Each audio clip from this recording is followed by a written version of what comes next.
Hi friends, welcome back to our channel. இன்றைக்கி நம்ம என்ன ரெசிபி பார்க்க போகிறோன்னா, ரொம்பவே டேஸ்ட்டான சோயா 65 எப்படி பண்ணுறதுன்னு பார்க்கலாம். சிக்கன் 65 மாதிரி ரொம்பவே டேஸ்ட்டாக இருக்கும். இதை சாதத்தோடு சாப்பிட்றதுக்கும் ஈவினிங் ஸ்நாக்ஸாக சாப்பிட்றதுக்கும் ரொம்ப நல்லாயிருக்கும். இது பண்ணுறதுக்கு 100 கிராம் சின்ன சோயா எடுத்திருக்கேன். இப்போ சுடு தண்ணியில் அடுப்பை ஆஃப் பண்ணிவிட்டு சேர்த்து இந்த மாதிரி நல்லா அழுத்தி விட்டுக்கலாம். ஒரு 10 நிமிஷம் இது இப்படியே இருக்கட்டும். 10 நிமிஷம் கழித்து நார்மல் தண்ணியில் சேர்த்துட்டு நல்லா தண்ணி இல்லாமல் பிழிஞ்சு எடுத்துக்கலாம்.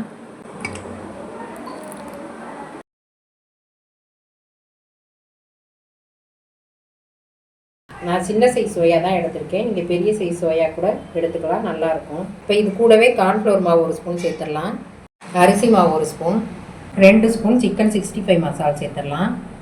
இஞ்சி பூண்டு பேஸ்ட்டு 1 ஸ்பூன் சேர்த்துடலாம். கொஞ்சமாக லெமன் ஜூஸ் சேர்த்துக்கலாம். லெமனுக்கு பதிலாக தயிர் கூட போட்டுக்கலாம். கடைசியாக தேவையான உப்பு சேர்த்துக்கலாம். சிக்கன் 65 மசாலாவில் உப்பு காரம் எல்லாமே இருக்கும். உப்பு பார்த்து சேர்த்துக்கோங்க.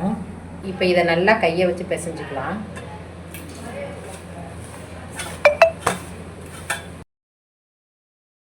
பத்து நிமிஷம் ஊறட்டும். இப்போ எண்ணெயை சூடு பண்ணிக்கலாம். எண்ணெய் நல்லா காஞ்சிடுச்சு. இப்போ பொரிச்சு எடுத்துக்கலாம். ஒன்றோட ஒன்று ஒட்டாமல் இருக்கிறதுக்காக இப்படி பரட்டி விட்டுருங்க. இந்தளவுக்கு நல்லா மொறுன்னு ஆனோடனே எடுத்துருங்க. இதே மாதிரி எல்லாத்தையும் போட்டு எடுத்துக்கலாம்.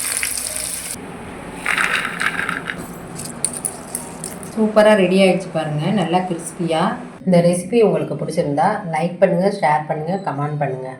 சாய் கிச்சனை மறக்காமல் சப்ஸ்கிரைப் பண்ணுங்கள். பாய்.